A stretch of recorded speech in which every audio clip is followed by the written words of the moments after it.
أعوذ بالله من الشيطان الرجيم بسم الله الرحمن الرحيم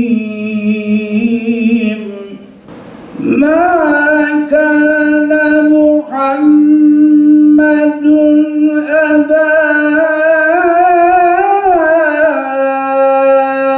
أحد من رجالكم ولكن رسول الله.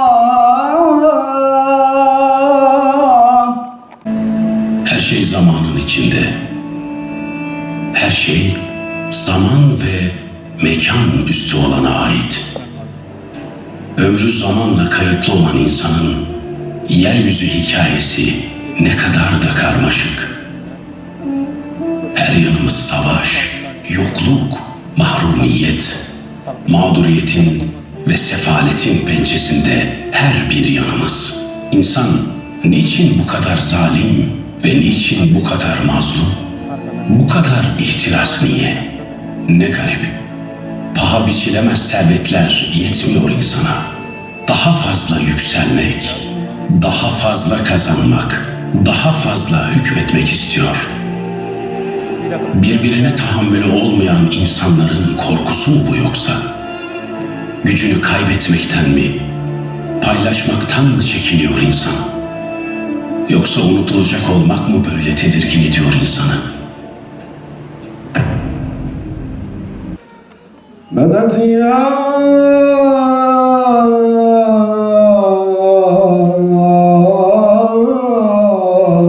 رسول الله. Vefa her şeyden önce Yüce Allah'a gönülden bağlılık, sadakat ve itaattir.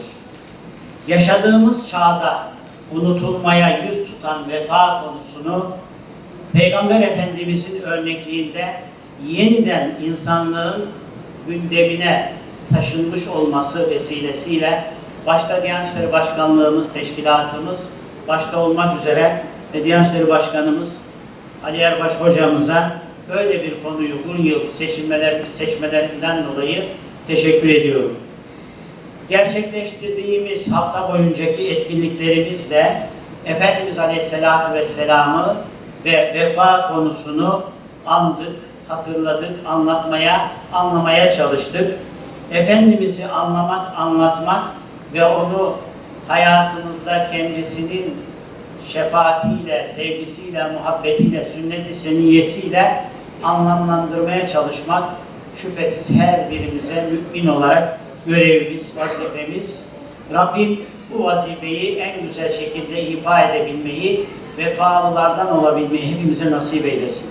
Peygamber Efendimiz kız çocuklarına yönelik hadis-i şerifleri malumlarınızdır. Çok vefakar olan Nebi, 3 tane kız çocuğunu yetiştiren İslam ahlak ve terbiyesi üzerine cennettedir diyor. Sahabeden birinin 2 kızı varmış. Dedi ki ya Resulallah, peki 2 kızı olan da terbiyeli, ahlaklı yetiştirirse eğer, o da yine namazında, niyazında o da yine cennettedir buyurdu Peygamber Efendimiz. O rahmet peygamberi böyle müjdeyle geldi. Vefa peygamberi, insanlara rahmet gelen vefa peygamberi aynı zamanda kız çocuklarına da vefa olarak geliyordu.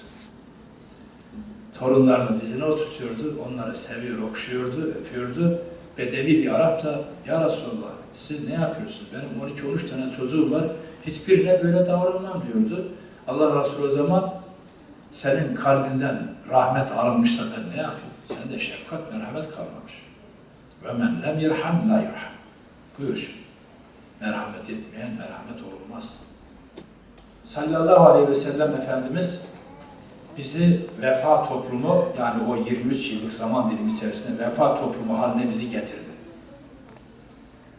Mesela birinde bir genç sahabe geldi yanına Allah Resulü, dedi ki ya Resulallah, benim babam annem vefat etti. Benim ne yapmam lazım dedi. 4 şeyi yapacaksın dedi. 1. Baba ve annene arkadan dua edeceksin. hayır hasenat yapacaksın, dua edeceksin. Baba ve anneye dua etmek. Peki size bir soru sorayım ben. Hocam zor soru sormayın diyorsunuz değil mi? Yok, çok kolay benim sorular. Namazda, son tahiyyatta Rabbena atina dualarını okuyor musunuz? Okuyorsunuz. Rabbena filli ve li valideyye diyor musunuz? Diyorsunuz. Ne demek? Manası ne? Allah'ım anamı babamı affet. Bağışla onları. Kabirlerini cennet et Allah. Kabirlerini nur et Allah. Bakın namaz içerisinde annenize babanıza dua ediyorsunuz. Farkında mısınız değil misiniz bilmiyorum ama şu andan itibaren daha farkında olacaksınız hocam. Baba ve annemize namaz içindeyken duamızı yapıyoruz. Benim sorum şu. Peki bize kim dua edecek? Biz babamıza annemize yapıyoruz da bize kim dua edecek? Allah 5 vakit namazında olan, secdede duasını yapan, gönlü Allah'a bağlı evlatlar yetiştirmemizi cümlemize nasip eylesin inşallah. 1. Annene babana arkasından dua edeceksin dedi. Genç sahabe, peygamber vefayı gösteriyor. Bu senin anne ve babana vefandır. 2. Anne ve babanın meşru, gayrimeşru değil ha, meşru vasiyetlerini yerine getireceksin. 3. Anne ve babanın akrabalarını ziyaret et. Sıla-i rahim yap. 4.'sünü ve sonuncusunu söylüyorum. Anne ve babanın dostlarıyla ilgilen. Anne ve babanın dostlarını ziyaret et.